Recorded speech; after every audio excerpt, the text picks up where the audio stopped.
அனைவருக்கும் இனிமையான வணக்கங்கள். எல்லாரும் இன்னைக்கு சிவராத்திரிக்கு ப்ரிப்பேர் ஆயிருப்பீங்க அப்படின்னு நினைக்கிறேன். ஸோ சரியா 12 மணிலிருந்து 1 மணி வரைக்கும் தான் மெயினான சிவராத்திரி வரப்போகுது. கரெக்டா 12:35 12:55 வரைக்கும். சரிங்களா? அந்த ஒரு குறிப்பிட்ட நேரத்தை மட்டும் நீங்க பிடிச்சிட்டீங்கன்னா போதும். டோட்டல் ஓவர் நைட் பிடிக்கணுங்கிற அவசியம் இல்லை.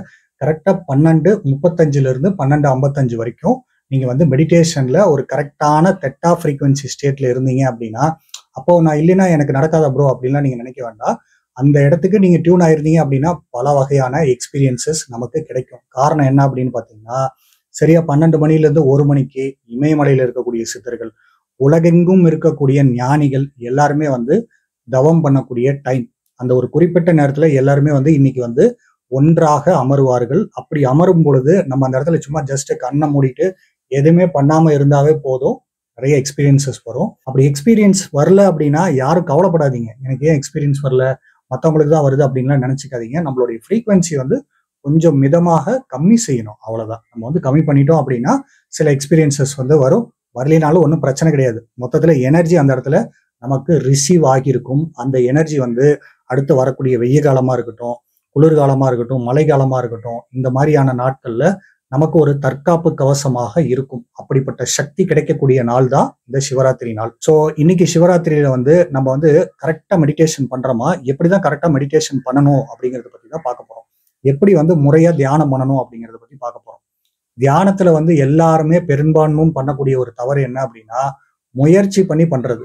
தியானம் பண்ணும்போது அந்த இடத்துல நம்ம ஒரு முயற்சி பண்ணக்கூடிய ஒரு ப்ராசஸ்க்குள்ள போயிடுவோம். நான் கரெக்டா இப்போ நான் இதை பண்ண போறேன், ஸோ நான் 478 பண்ண போறேன், நான் அதை கரெக்டா ப்ராசஸ் பண்ண போறேன் அப்படிலாம் பண்ணக்கூடாது. ஃப்ரீயா ஃப்ளோல பண்ணணும். ஃப்ளோல பண்றதுன்னா என்ன? இப்போ நம்ம காஃபி குடிக்கிறோம், ஃப்ளோல குடிக்கிறோமா? நான் கரெக்டா அந்த கிளாஸை எடுத்து நான் கரெக்டா வச்சு அப்படிலாம் குடிக்கிறோம் அப்படின்லாம் குடிக்க மாட்டோம். ஃப்ரீயா கேஷுவலா. இப்போ நம்ம பைக்ல சைக்கிள்ல நம்ம பெடலை மிதிக்கிறோம், எப்படி மிதிக்கிறோம்? கேஷுவலா. அந்த மாதிரி ஒரு ஃப்ளோல நீங்க பாட்டுக்கு ஃப்ரீயா கேஷுவலா 478 ஒரு 3 தடவை பண்றீங்க, ஓகே ஃபைன். ஒரு 5 நிமிஷம் மூக்கோட நுனிப்பகுதியை கவனிக்கிறீங்க, ஓகே ஃபைன், குட். அதுக்கப்புறமா ஒரு ஒயிட் லைட் உங்க தலைக்கு மேல இருந்து உங்க உடம்புல பாயற மாதிரி கவனிக்கிறீங்க, ஓகே ஃபைன். அதுக்கப்புறம் உங்களுடைய உச்சந்தலையிலிருந்து உள்ளங்கால் வரைக்கும் கவனிக்கிறீங்க, திரும்ப உள்ளங்கால்ல இருந்து உச்சந்தலை வரைக்கும் கவனிக்கிறீங்க. ஒரு 10 தடவை பண்றீங்க. மேல இருந்து கீழே ஒரு பார்ட்டா மெதுவா பொறுமையா கவனிக்கிறீங்க, ஓகே ஃபைன். அந்த ஒர்க் முடிஞ்சிருச்சா? அதுக்கப்புறமா வேகமா பாக்குறீங்க, மேல இருந்து கீழே, கீழே இருந்து மேல அப்படின்னு சொல்லிட்டு வேகமா பாக்குறீங்க. அதுக்கப்புறமா உங்களுடைய கவனத்தை திரும்பவும் இந்த மூக்கோடைய நுனிப்பகுதியை கொண்டு வரீங்க. எதுக்காக கொண்டு வரீங்க அப்படின்னா, அப்பதான் நம்ம பார்வையாளர் தன்மை அப்படிங்கிற ஃபோக்கஸ் நமக்கு கிடைக்கும். அந்த பார்வையாளர் தன்மை ஃபோக்கஸ்ல அப்படியே ஃப்ரீயா ஒரு பஸ்ல ஏறி உட்கார்ற மாதிரி நம்ம உட்காந்துக்கணும். அப்படி நம்ம உட்காந்துட்டோம் அப்படின்னா அந்த பஸ் டிரைவர் நம்மளை அப்படியே கூட்டிட்டு போவார். எந்த பஸ் டிரைவர்? நம்ம பார்வையாளர் அப்படின்னு சொல்லக்கூடிய பஸ் டிரைவர் நம்மளை அப்படியே கூட்டிட்டு போவார். எல்லா எனர்ஜிஸும் நம்மளால எக்ஸ்பீரியன்ஸ் பண்ண முடியும். பூரண விழிப்புத்தன்மை உணரக்கூடிய தினமாகவும் இன்றைய தினம் இருக்கும். ஏன்னா நிறைய பேர்த்தாலே நீங்க பூரண விழிப்புத்தன்மையை ஈஸியா உணர முடியும். எல்லார்த்தாலையும் உணர முடியுமா அப்படின்னு கேட்டா தெரியாது. ஆனா ஒரு சிலரால ஈஸியா இன்னைக்கு பூரண விழிப்புத்தன்மையை அச்சீவ் பண்ண முடியும். ஸோ தியானம் அப்படிங்கிறது என்ன? ஒருமைத்தன்மையை உணர்வது, ஒன்றாக இருப்பது. ஒன்றாக இருப்பது அப்படிங்கிறது என்ன? நீங்க சிம்பிளா இருந்தீங்கன்னா நீங்க எல்லாத்தோடையும் கனெக்ட்ல இருக்கீங்கன்னு அர்த்தம். இங்க நமக்கு எப்படி பிரெயின்ல பதிச்சு வச்சிருக்காங்க அப்படின்னு பாத்தீங்கன்னா, நான் முயற்சி பண்ணணும், நான் பாசிட்டிவா இருக்கணும், நான் மோட்டிவேட்டடா இருக்கணும் அப்படிங்கிற மாதிரிதான் நமக்கு ப்ரோக்ராம் பண்ணியிருக்காங்க. அந்த ப்ரோக்ராம் நான் தப்பு சொல்ல வரல. ஆனா இங்க என்ன விஷயம் அப்படின்னா, தியானம் அப்படிங்கிறது சிம்பிளா இருக்கிறது, ரொம்ப யதார்த்தமா இருக்கிறது.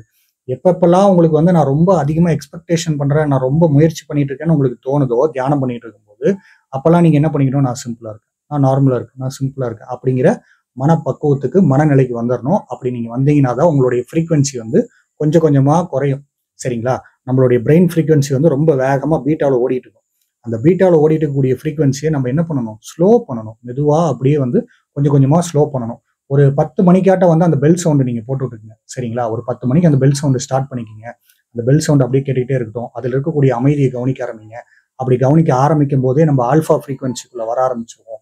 அப்படி ஆல்ஃபா ஃப்ரீக்வன்சிக்குள்ள 12 மணிக்கு சிட்டிங்ல உட்காந்துருங்க. உட்காந்துட்டு உங்களுடைய மெடிடேஷன் ப்ராசஸ் ஸ்டார்ட் பண்ணிருங்க. ஸ்டார்ட் பண்ணிட்டு நான் அந்த பார்வையாளர் தன்மைக்கு வந்துட்டேன் அப்படின்னு சொன்னேன் பாத்தீங்களா? அந்த பார்வையாளர் தன்மை இப்ப இருக்கு, அதை நான் உணர்றேன், ஃபீல் பண்றேன்.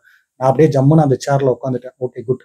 அந்த தன்மைக்கு நீங்க இருக்கும்போது அதை அப்படியே ஃப்ரீயா விட்டுருங்க. அந்த டைமிங் கரெக்டா 12:35 12:55 வரைக்கும் இருக்கணும். ஸோ அதனால ஒரு 12:20 நம்ம பார்வையாளர் தன்மை கான்செப்ட் வந்துருவோம். ஸோ இன்னைக்கு ஒரு அரை மணி நேரம் டு ஒரு 3/4 மணி நேரம் அதை ஃபோக்கஸ்ல இருக்கிற மாதிரி பார்த்துங்க. அந்த பார்வையாளர் தன்மை வந்து அந்த இடத்துல இருக்கு. நான் வந்து அதை முயற்சிலாம் பண்ணல. ஓகே, ஜஸ்ட் இருக்கு அவ்வளவுதான். அதை நான் சென்ஸ் பண்றேன் அவ்வளவுதான். அப்படி நான் சென்ஸ் பண்ணும்போது என்னுடைய பார்வையாளர் தன்மை இன்க்ரீஸ் ஆகிறத, நம்மளுடைய பார்வையாளர் தன்மை இன்க்ரீஸ் ஆகிறத இன்னைக்கு நம்மளால வந்து ஈஸியா சென்ஸ் பண்ண முடியும், பார்க்க முடியும்.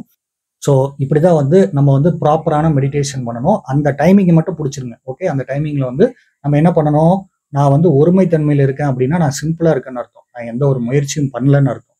எந்த ஒரு முயற்சியும் பண்ணாம நான் பாட்டுக்கு சிம்பிளா அமைதியா உட்காந்துருக்கேன்.